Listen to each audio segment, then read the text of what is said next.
Assalamualaikum. Sehat, berkah, bahagia ya. Kita syutingnya di ini nih, nyuri-nyuri waktu pas lagi rapat di luar kota. Ada satu hal yang menarik dari bukunya Khalil Gibran. Kita cerita Khalil Gibran sebenarnya. Kita mau ambil cerita di dalam buku tersebut. Khalil Gibran menjelaskan di dalam buku tersebut, Khalil Gibran bukan seorang ulama fikih, bukan juga seorang ulama tasawuf, bukan juga seorang ulama tauhid, bukan. Beliau adalah seorang penulis buku biasa aja. Dia tulis suatu buku, tapi di dalam buku itu ada satu kisah yang menarik, satu cerita yang menarik.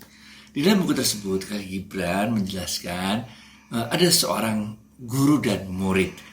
Gurunya ini menjelaskan kepada muridnya, berjalanlah engkau di satu taman bunga.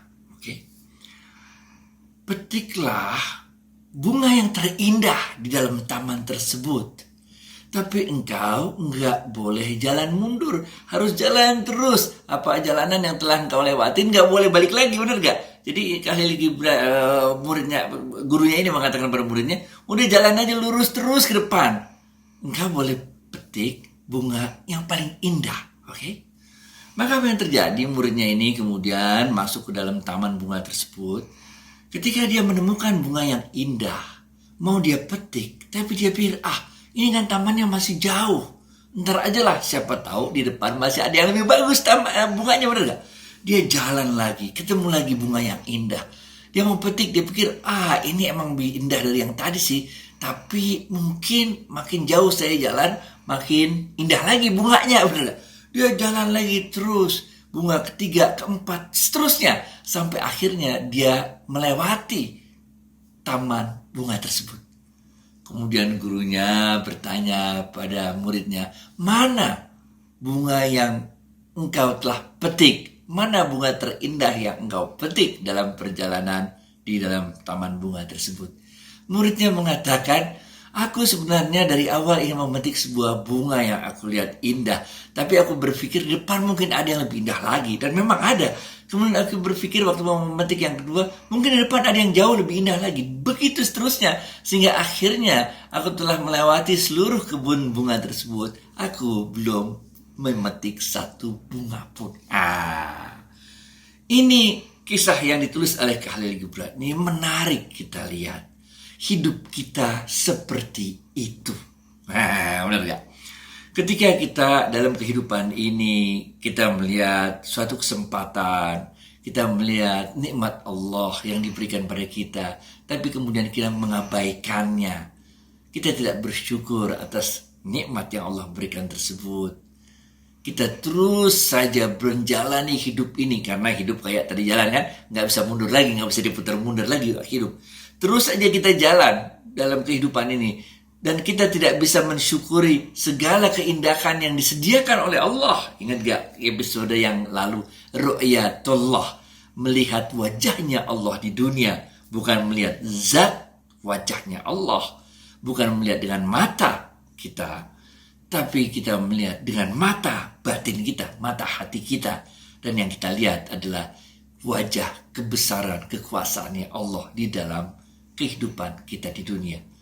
Ketika kita melewati kehidupan kita ini, tanpa kita dapat menikmati betapa indahnya, betapa cintanya Allah kepada kita, betapa kasih sayangnya Allah melingkupi kita, betapa banyaknya nikmat yang Allah telah berikan dalam perjalanan di dalam kebun bunga tersebut, sehingga pada akhirnya ketika kita telah mencapai ajal kita, kita merasakan hidup kita hampa dan kosong. Kita selalu mengharapkan sesuatu yang jauh kita pikirkan, tapi sesuatu angan-angan kita itu tidak akan pernah selesai. Rasulullah SAW waktu itu mengambil sebuah tongkat ranting, kemudian beliau menggambarkan di atas pasir. Rasulullah SAW mengatakan, ini adalah gambar garis-garis kayak begitu. Ini adalah perjalanan hidupmu, benar gak kata Rasulullah SAW? Dan ini adalah garis panjang yang keluar dari gambar segi 4 tersebut. Ini adalah angan-anganmu. Sampai engkau meninggal dunia pun angan-anganmu tidak akan tercapai. Inilah orang-orang yang tidak pernah merasa cukup dengan apa yang diberikan oleh Allah dalam hidupnya. Inilah orang-orang yang tidak pernah merasa qanaah dalam kehidupannya di dunia. Hari ini saya baru ini masih pakai pakaian golf. Tadi barusan main golf. Ini baru pertama kali seumur hidup main golf satu flight 6 orang. Kacau gak? Biasanya main golf itu satu flight cuma 4 orang boleh. Tapi hari ini istimewa karena nggak ada orang di lapangan golf, cuman kita doang berenam, sehingga kita main satu flight 6 orang. Apa yang ingin kita ceritakan? Apa pelajaran penting yang tadi kita dapatkan dalam permainan golf tersebut? Yang kita ingin sampaikan sebetulnya, you don't have to win the game. Dalam pertandingan-pertandingan olahraga, karena kita bukan olahragawan profesional yang mencari kemenangan, mencari juara, maka you don't have to win the game. Kita nggak perlu memenangkan pertandingan olahraga tersebut. But what we have to do, apa yang harus kita lakukan, adalah memenangkan hati orang-orang yang menjadi teman bermain kita. Ini men. Kita tadi main berenam satu flight, itu nggak penting siapa yang paling banyak par, siapa yang paling jago mainnya. Tapi yang penting adalah bagaimana keenam kita tadi saling mengembirakan, saling memberikan dukungan, saling memberikan support.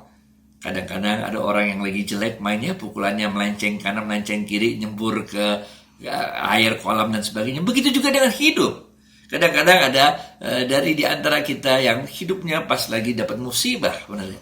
Tapi kalau teman kita yang lagi dapat musibah, kemudian kita malah mengatakan itulah musibah ini datang sebagai hukuman Allah padamu, malah kita salah-salahin dia, benar gak?